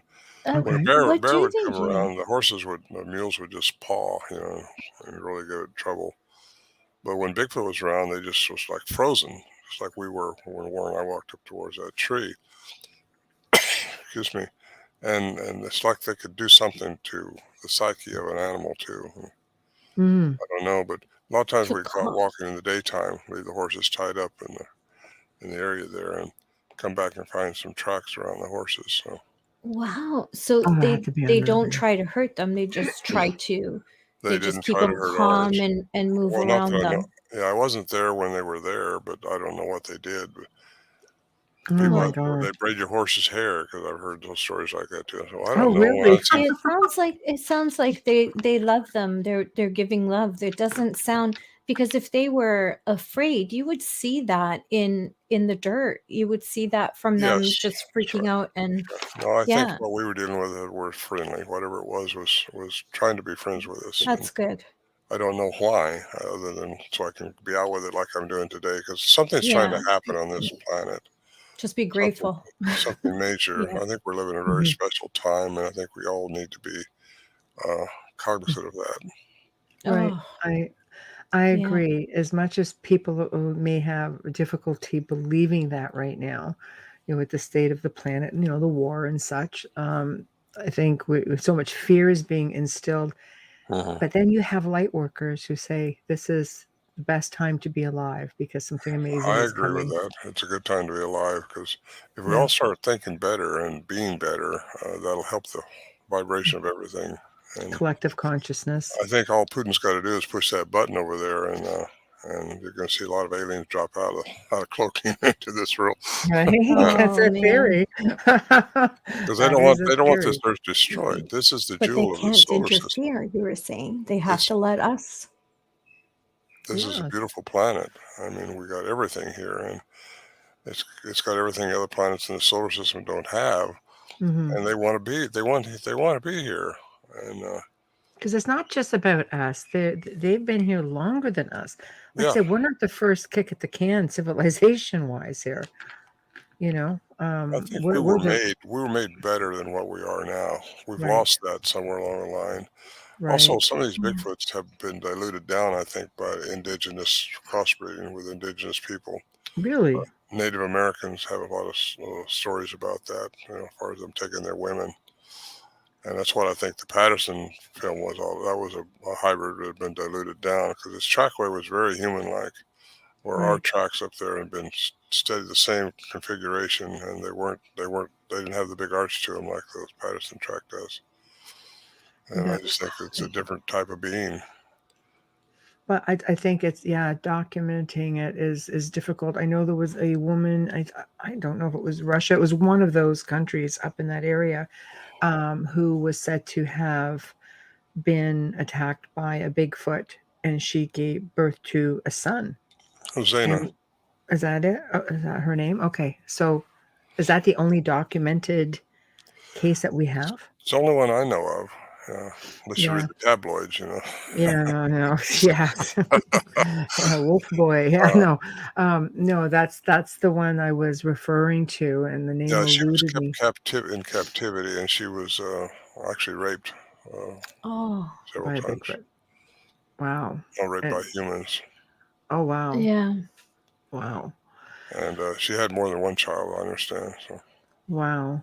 So that's I mean, obviously, it's happening, and we're not seeing it all. But the Patterson tape was that thing has always amazed me, and the fact that they can't debunk it just makes me smile because you've got the best out there who have tried, right? Yeah, there's been a lot of people try to debunk that. The only thing that makes it a little bit gray somewhere is the fact that you don't see the original film. You just see the reproduction one, what they cut and spliced. Right. And they say there's more, just not that the creature wasn't real. The creature's real. That's pretty much established. It's what went on around it that we're just a little bit of a mystery.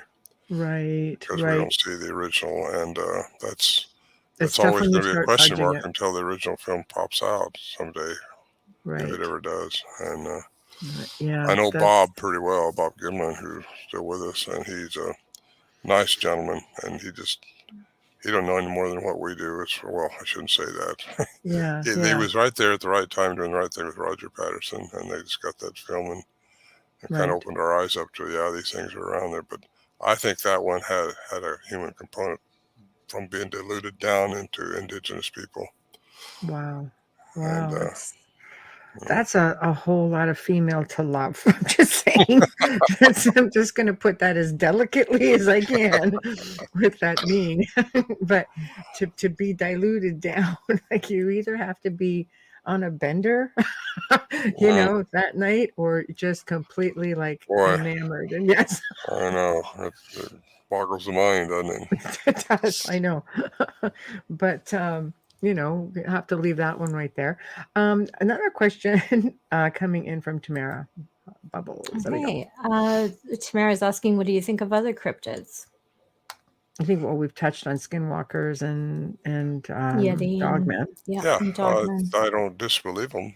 I don't ascribe to them because I don't know. But I've only encountered what I've encountered where I've encountered it, and that's the only thing I really can chime in on. But I do believe, there's total possibility the dogman could be there because of what we've been talking about, how different aliens have messed with the genome of different species to hybridize their species into this atmosphere and to get experimenting. Yeah. Right. I think now I got Stitchin's book, but I never read it just because I didn't want to be influenced by anything other than what I could dig out of different things. And I understand he was saying the same thing, that aliens created us so that they'd have a slave force here, and that's kind of in the Sumerian text too, I think. Yes, it is. It is. Yeah, the Anunnaki. There's a lot of different theories around that, right down to the Rh negative blood type. Yes. Going back to how the more primitive men only had brown eyes, brown hair, like man in general, not just as a species. That's what I'm referring to, and how all of a sudden you end up with people with blue eyes, hazel eyes, green eyes, red hair, blonde hair. Like that is a degree of interference.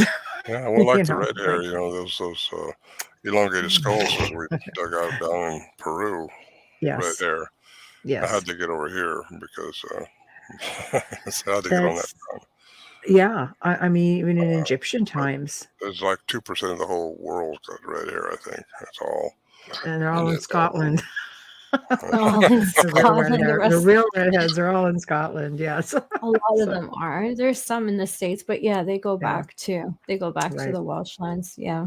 Yeah, so it is quite fascinating, to say the least. There obviously was an interference there that gave us a good boost.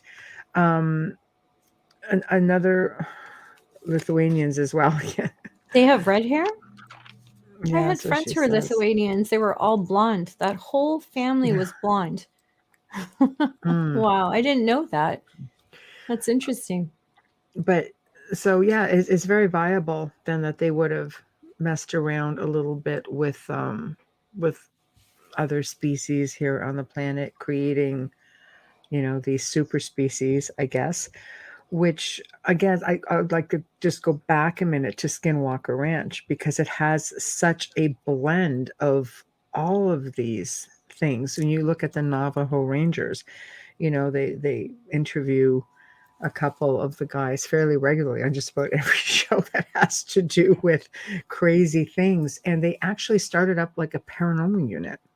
There were so many things happening. And Bigfoot, the Navajo people were terrified because Bigfoot was coming out there. And one woman, I mean, they had this, I guess it was just a big mobile home on there, and just literally moved because she said, I would be going to the door and it kept playing with the handle. That, to me, I'm thinking there's a degree of intelligence. How does it know what to do with the handle?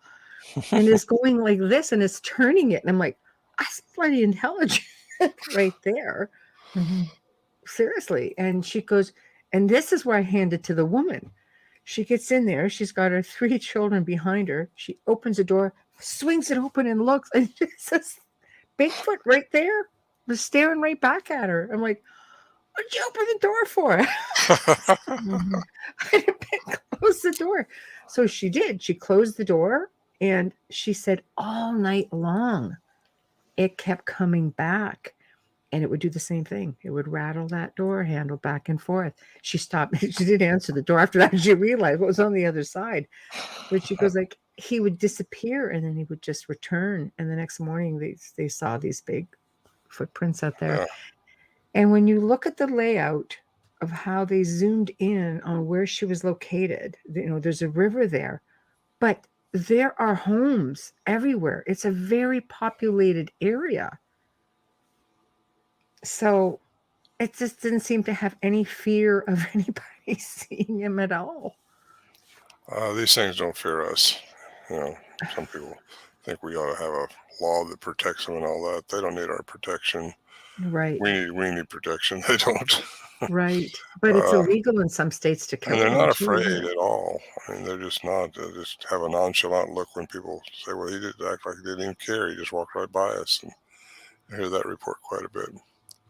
Okay, so what was the guy in the porch with the door handle standing there like tormenting this woman? Like, probably just internalizing the fear that he was getting from her. I don't know. Right. I don't know. Maybe he's seen other people do the door handle to get in, or right. If he was just playing with it to see what it did, if it would just over and over. About pushing it or pulling it, I guess. It's fascinating to me. I just, I don't know who would have been more startled, her or him. When she swung that door open, they're just both just staring at each other, But it is really, I don't know. I do find it really, really fascinating that there are more and more sightings, and maybe it's because we have the internet, maybe because there are more television shows who are taking an interest, more stories are coming forward. What would you like to see happen in your area of research with them? Would you like to see them left alone, or would you like to see something come of all of this? Because I would like 50 to years see, is a long time. yeah, I would like to see more academia get involved in it, higher ups, and I think we're going to see that. I've been interviewed many, many times just in the last year, several times too. There's more and more people witnessing quantum stuff, and I think they need to know the answers to that. So if it's Right. what I'm alluding to in my book and what we're talking about tonight, you may not ever get to the true answer until something significant happens to our Yeah. three-dimensional environment. Right. And what I could be totally wrong, but Mhm. I just know that they can find us, but we can't find them. Right. And Yeah, exactly. That's kind of scary. there's more than just intelligence around that. Yeah. And when you hear these people that say they can cloak, and then I get the science behind how that happens, energy into matter, matter into energy. If we got the frequency right, that can happen. And, um, Yeah. you got Yeah, to put a finger on that. I'll try to nail Jello to the wall. that's a tough one. Are you I'm are going to you take your line. I'm going to try to nail Jello to the wall. I love that. I'm stealing it, Ron. It's like world champion hide and seek expert Bigfoot. Yeah, they really are. Do you get concerned at all with people who read your books and listen to even some of your recordings and like, what, I want that experience, and then just go out and get really silly about it? Do I get I'm concerned? Yeah, do you get concerned that maybe you're giving people, let's say, incentive to just say, "What, we're going to go out in the woods and hurt themselves because they're not diligent about what they're doing"? There's a lot of serious Oh, I researchers, really but there's don't. some not so much. I'm at the age now where I just say what I believe and what I Right, think, and give people what I've come up with, and right. I they're going to like go that. with it or not. And Yeah. everybody has a choice, so Yes, I just do what agree. they want to do with it. I But love I know that. I know what I've been through, and I know what you know. I know something. I put kind of some dots together, I think, for a picture, and that's what I've tried to present this evening. Yes, And you just did. it's just a wonderful time to be alive and to go through this stuff. Yes, Uh, yes. it's I again, it's the experience and how we respond to experience. So I don't get hit very hard. In fact, I hardly ever get hit anymore with somebody criticizing me, because they don't criticize me. They can criticize the science behind it. That's what they have to criticize, because Well, it's you've not been me. validated. Science has validated you. Yeah, it's all been validated, and Yes. um, how And can they? that sets you apart from a lot of Everybody. researchers, right? From everybody. Well, it does, and if I didn't have, I told Mike that years ago. I said, you need to get a university someplace to attest that the sounds are what you're saying they are.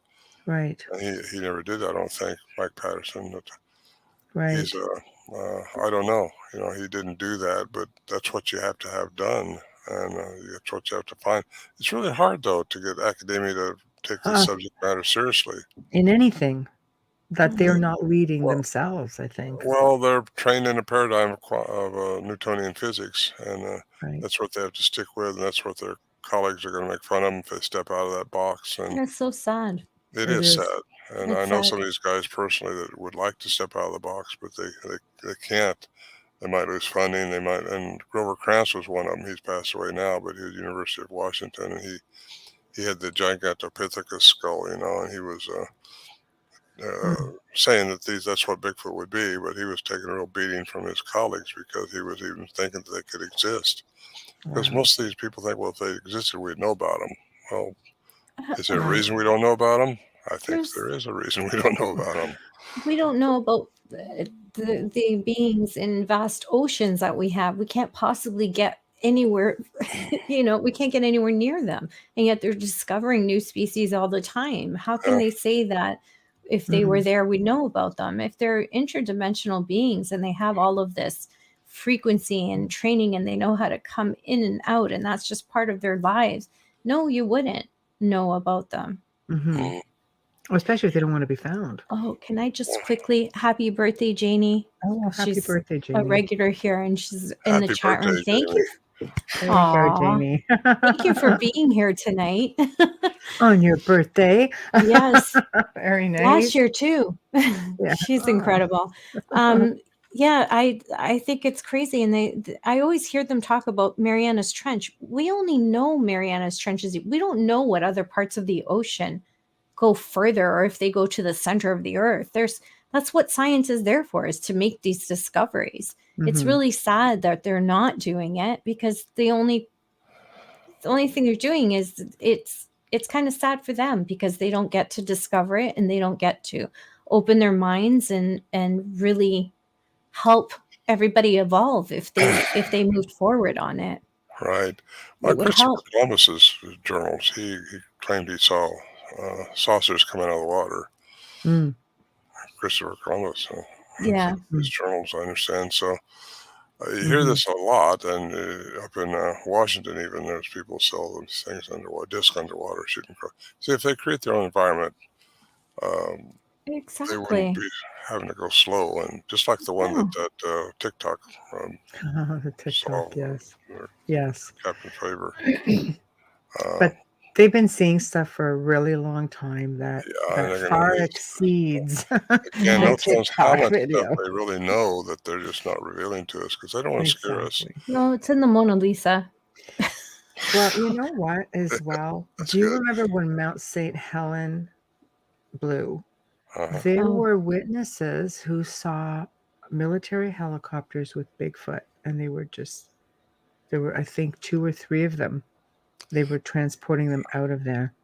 I have no doubt the government knows about these. Oh, yeah, absolutely. That to me, again, when if I they heard tell that, people that, first of all, it's going to throw a kink into religions. It's going to throw a kink into Darwinism. It's going to throw a kink into history books. They got to rewrite history books. right. And what they are, the problem is the government knows what they are, I think. And I think they think like I'm thinking. Well, Corey Good often spoke. I mean, some people love him. Some people think he's compromised. So now the information is, I like Corey Good with some of his information. I found it interesting. But he claimed that he was on a base, and that down in the very lower levels, because they were just higher, they were just taller, bigger rooms, that there were Bigfoot there. And they were very intelligent, and they were they were busy, they were doing things. And I thought, well, crap. Is that even a thing? Like, just, if anything, it makes you think a little bit more. Jump rooms, like people like, oh no, they're jump rooms, these military officials, they can just go wherever they want. Oh, they couldn't. Why couldn't have been? There was also a story about the Livermore Labs where they had 2 in captivity, they thought. Okay. And they just walked out through the walls. Can't keep a good Bigfoot down. Well, supposedly Stephen Hawking knew about that. That was in the 70s. And wow. Really? I got kind of an inside report on that a little bit. And wow. I never researched it because I didn't want to bring this guy's name up that would have gotten a lot of trouble. But Stephen Hawking knew about this, and that's when he wrote the book on time, because time as we perceive it don't exist in the reality in space. Yeah. So just a lot going on we've got to know more about. And again, the government's just going to release what they think we can handle. And who chooses this government that continues to do that? You think it'd be us. You would think, but it's not, because the president doesn't have access to certain information in different levels of in government. A way, if we got what Tesla came up with, free energy for everybody, what would that do to the economy? No millionaires, billionaires. Well, it would just throw a kink into everything. I mean, that's true. You can't let all that stuff out without destroying some billionaire somewhere. That's it. Money makes the world go round, as they say, and that doesn't generate anything when they're just giving it away, it right? It also creates control. Of course. Well, there's definitely a lot of theories out there, and government and how much they really know is one of those theories. And I think as long as there's people, much like yourself, who are out there and getting the truth and bringing it to light, then people like us can sit there and at least, be made privy to the fact that, what, there is good, solid research out there, and we are, somebody is putting it out there, and it's important because somebody has to. And I mean, I thank you for 50 Well, I bloody compliment you, ladies. dedicated years. Thank you for having me on tonight. It's been fun. No, it's And amazing. Thank you. yeah, my website, put that up there. It is right there. It's been scranning My across books. the banner all night. My books are all downloadable. Everything's downloadable also on my site. Or you can get the Okay. regular hardcovers through Amazon, which is through my site also. But Okay. Excellent. Thank you. RonMorehead.com. Okay. Yeah. We have you also on our page. Yes. And it's been scanning across the bottom. Literally, this will be here forever. So as long as people. Oh, I didn't even try to share anything with you, did I? Too No, late. that's okay. We I can don't always know how do to this do it again anyway. sometime and talk about, some maybe voices in the woods. That all sounds like fascinating as well. So do you have anything coming up? Like you want to I just promote? booked another conference down in Florida here. Not till April, though. I don't have anything much going on. Well, I do have a couple things going between now and the end of the year. I try to keep November, December as much as possible cleared up. Yes. And then I do a lot of these things, like I'm doing with you tonight. And Right. that gets the word out there a lot. Thanks to 2020 pandemic, we all got into this. Just clawing your way back out, trying to catch Well, I love it because it's what's my passion in life. That's Right. all I do now. I've done a lot of things, but this is probably the most fun thing an interesting subject I've ever been involved in, for sure. Mm-hmm. Well, we thank you for all of the research that you've done and the dedication. Like I said, 50 years is like, wow. And sharing it with us all. It's probably the first theory or piece of research that I've personally heard that I find viable. Not that I'm trying to discredit all you other people. I'm not. I'm just saying, for me, believing, in everything like multiverses and interdimensional and dimensional, like just everything going on simultaneously, I truly believe that it is probably more viable, especially with what people have been reporting, than anything else. And you dared to go there. You hear enough of this stuff, you got to put some credence to it, and just Yes. have to see what makes sense to you. And Yes. I know over the years, if I hear, I had a guy years and years ago tell me that Right. he saw one disappear. Well, I didn't believe him. I didn't say that, but I just looked at him. Okay, he said he could take me to a place in Alaska where he saw one disappear. Wow. And I just let it go. But now, over the years, I've heard other people tell me that too. And of course, I got involved in quantum physics several years ago, just to see how that could be the science behind this stuff. And it is, as far as I'm concerned. Right. And yet, you got some of these academians that just won't give me the time of day because they can't get their head around it either, or they've been trained too much to believe in it. They believe that he's a primate, period. Just a long Well, he is a lost primate when they're here in Right. our dimension. Yeah, exactly. Yeah, But that's what they're saying. No, they just came over the land bridge and, that's it. They well, and came maybe from the they west. did. Yeah. But maybe there's more to them than that too. They don't even know if Gigantopithecus stood upright. They don't know that. They don't know if it was cognizant or not. They don't know that. That's true. Well, they got part of a skull and some teeth. And Right. It's all pretty fascinating. Well, thank you so much for joining us tonight. It has been such a pleasure and a privilege. Well, thank you. Thank you so much. It's my honor, really. Thank you. And I will be in touch. I will email you and I'll send you links and things like that, so you'll have everything. Like that, yeah. Okay, perfect. Thank you, ladies. Thank you so much. You. Have a good evening. Good night to you. Good night. Wow, that's all I'm going to say is a big wow. He is delightful, and he was just so generous with his time and all of his information. So huge thank you to Ron Morehead. It was such a pleasure having you join us. Big thank you to Folgers Coffee, who do sponsor the show tonight and every night. Big thank you to Dr. Snick, Justin Snicker, for his contribution of his voice and his music for our intro and outro. If you guys want to message us, only 2 ways to do it. The Outer Realm Contact at gmail.com. Again, the Outer Realm Contact at gmail.com, or just pop on over to our Facebook page and hit the email button. Yep, then you'll get to us. Nice and easy. Now, next week, Wednesday night, actually, no, it's Thursday night where we have our Q&A. I just about buggered that up. So let me just switch this around. Wednesday night, we have Dan Baldwin and George Sewell, who will be joining us for the very first time. And they're going to be discussing the Lindsay, sorry, God, I'm tongue-tied tonight, Lindsay Higgins UFO abduction story. And it's, I believe you can actually catch this on Netflix. So they're going to come on and they're going to discuss this with us. Thursday night, we're going to bring you, by popular demand, another Q&A.